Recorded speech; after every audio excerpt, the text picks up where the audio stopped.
ఆయన పేరు వినగానే ఇప్పటికీ ఎంతోమంది ముఖాల్లో ఒక అనిర్వచనీయమైన గౌరవం కనిపిస్తుంది. ఎందుకంటే ఆయన కేవలం ఒక ఉపాధ్యాయుడు మాత్రమే కాదు, ఒక తరం భవిష్యత్తును తన చేతులతో తీర్చిదిద్దిన మహోన్నత గురువు. ఆయనే కోండ్రు నాగరాజు మాస్టర్.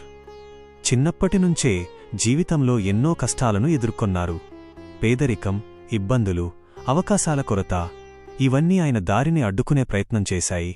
కాని వాటన్నింటినీ జయించి నిలబడేలా చేసింది చదువుపై ఆయనకున్న నమ్మకం. నాకు వచ్చిన విద్య నాతోనే ఆగిపోకూడదు. నా గ్రామంలోని ప్రతి పిల్లవాడి జీవితంలో అక్షర వెలుగులు నింపాలి.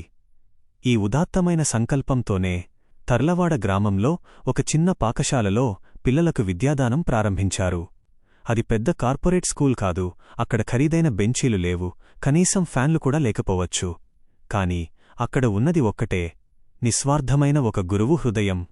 ఆయన దగ్గర విద్యార్థులు చదివింది కేవలం పుస్తకాల పాఠాలు మాత్రమే కాదు, మంచితనం నేర్చుకున్నారు, క్రమశిక్షణను అలవర్చుకున్నారు, పెద్దలను గౌరవించడం తెలుసుకున్నారు.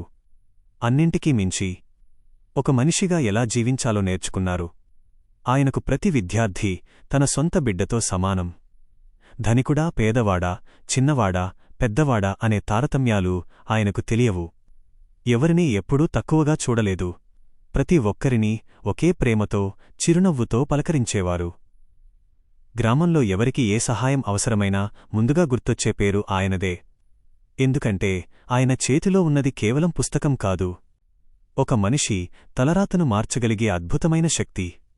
ఆయన చలవతో ఎంతోమంది ఉద్యోగాలు సాధించారు, ఎన్నో కుటుంబాలు నిలబడ్డాయి, అసంఖ్యాకమైన జీవితాలు మారిపోయాయి. అలాంటి గొప్ప గురువు కొన్ని అనివార్య కారణాల వల్ల భౌతికంగా ఈ లోకాన్ని విడిచిపోయారు.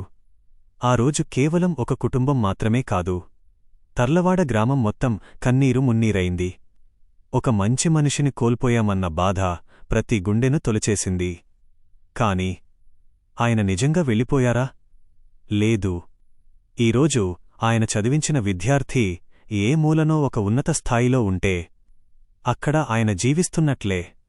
ఎవరైనా తమకంటే పెద్దలను గౌరవిస్తే అక్కడ ఆయన బోధనలు జీవిస్తున్నట్లే.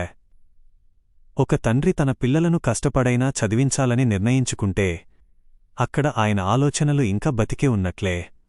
శరీరం మట్టిలో కలిసిపోవచ్చు, కాని గురువు అందించిన జ్ఞానం తరతరాల వరకు వెలుగుతూనే ఉంటుంది.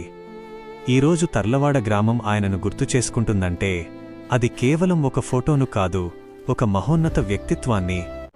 ఆయన పేరు చరిత్ర పుస్తకాలలో లేకపోవచ్చు, కాని ఆయన తీర్చిదిద్దిన ప్రతి విద్యార్థి హృదయంలో బంగారు అక్షరాలతో సుస్థిరంగా చెక్కబడి ఉంది. ఒక గురువు భౌతికంగా చనిపోవచ్చు, కాని ఆయన బోధించిన విద్య ఎప్పటికీ చనిపోదు. ఒక మనిషి కనుమరుగవ్వచ్చు, కాని ఆయన వెలిగించిన జీవితాలు ఆయనను శాశ్వతంగా బతికిస్తాయి. ఇలాంటి మహానుభావుడికి మా తర్లవాడ గ్రామం తరఫున హృదయపూర్వక నివాళి. గురుర్బ్రహ్మ గురుర్విష్ణుః గురుర్దేవో మహేశ్వరః గురుః సాక్షాత్ పరబ్రహ్మ తస్మై శ్రీ గురవే నమః.